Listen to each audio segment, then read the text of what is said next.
Hi everyone, it's Damni here from How to Turn Your Dance into a Business.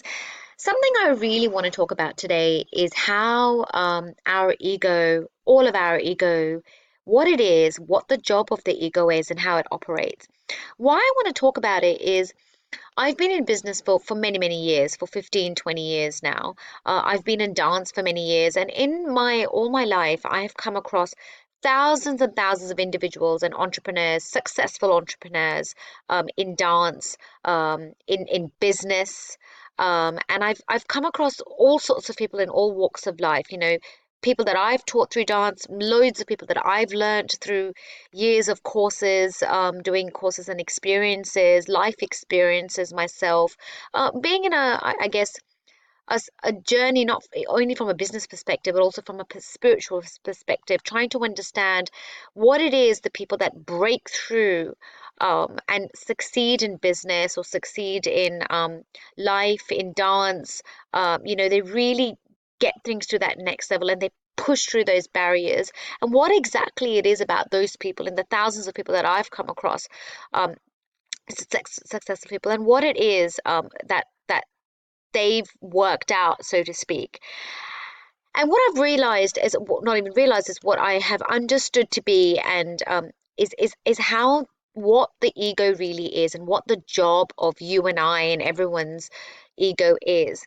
So the ego really has one main job, and its main job is to keep us safe, it's to keep us alive. And that's on a basic level. That's literally the only basic level job of an ego. It's there to keep us alive, it's there to keep us safe, to keep us away from harm, to get our heart beating, and literally that's about it. So in many ways, it limits us. It limits us from experiencing more because the ego loves predictability. It loves certainty. It loves to know what's actually going to happen next. It loves predictability and it loves certainty. So to give you an example, it will be like, if you go on a holiday and you go by the pool for the first time, there's a little bit of nervousness, and then you're picking your sun lounger or whatever it is. Um, and what you'll find is 9 times out of 10, the next day, people will want to go to the same spot, want to try and be in the same part of the pool, try and find the same kind of lounge area. It's because the ego knows that when I was here last time, it was super safe. I knew exactly what I could see everything.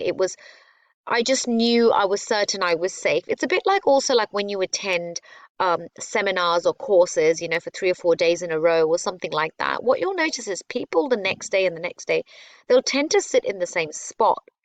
And we've noticed this even in our dance classes. I've noticed in my dance classes, people over and over again will tend to stand in the same spot in the dance class. That's like their zone. They don't move in the room, they want to be in the same spot.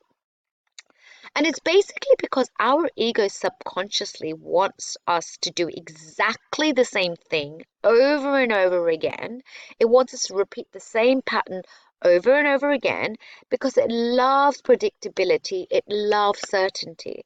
The problem with that is that the ego doesn't care if you're happy or if you're sad.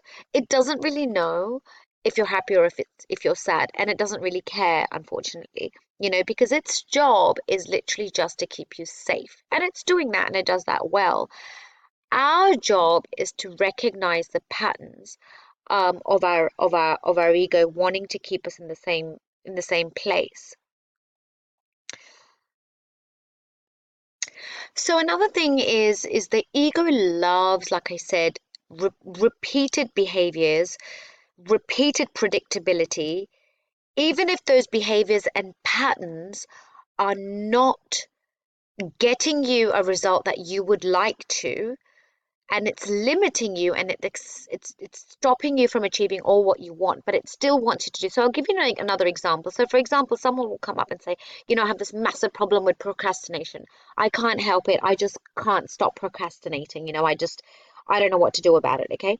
Now the problem is no one was ever born, none of us were ever born with a specific set and patterns of behavior. Okay, no one was born with a specific programming. We learn limiting thoughts, we learn limited behaviors, we learn patterns of behaviors, we learn procrastination, all of that sort of stuff. So if someone says to me, oh, I need to get over being procrastinating. Now, the problem is, and I have this behavior of procrastination. Well, that's absolute rubbish. You weren't born with that pattern. Now, the problem is you could break it overnight, or they could break it overnight, but their ego will throw up every excuse under the sun so that they can continue to repeat that same behavior. And the reason for that is that the ego finds it very painful, and it throws up all sorts of pain when we have to stop and look within and within inside us and challenge our behaviors and our repeated behaviors and repeated patterns of behavior.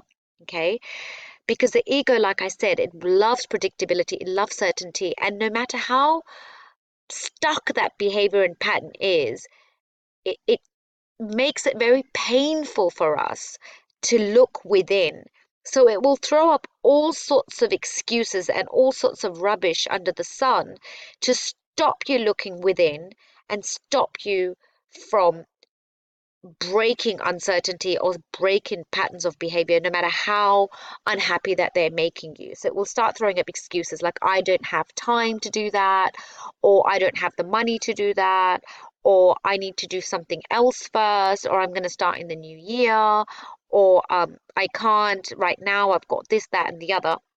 And that's just your ego that will throw up all sorts of things under the sun, okay? So the best way to deal with that, and this is what all successful business people do, successful dancers, really successful people in all walks of life that want a change, okay?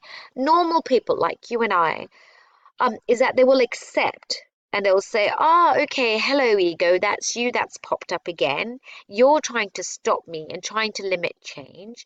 I respect you. I get that you're trying to keep me alive. I get that you're trying to keep me safe. I get you're trying to have predictability and certainty, but I need joy. I need happiness. I need to expand my heart. I need my heart to grow. So you have to accept that that's the place of the ego, and that's the place of the ego, and that's where it wants to be and keep you there, and accept that.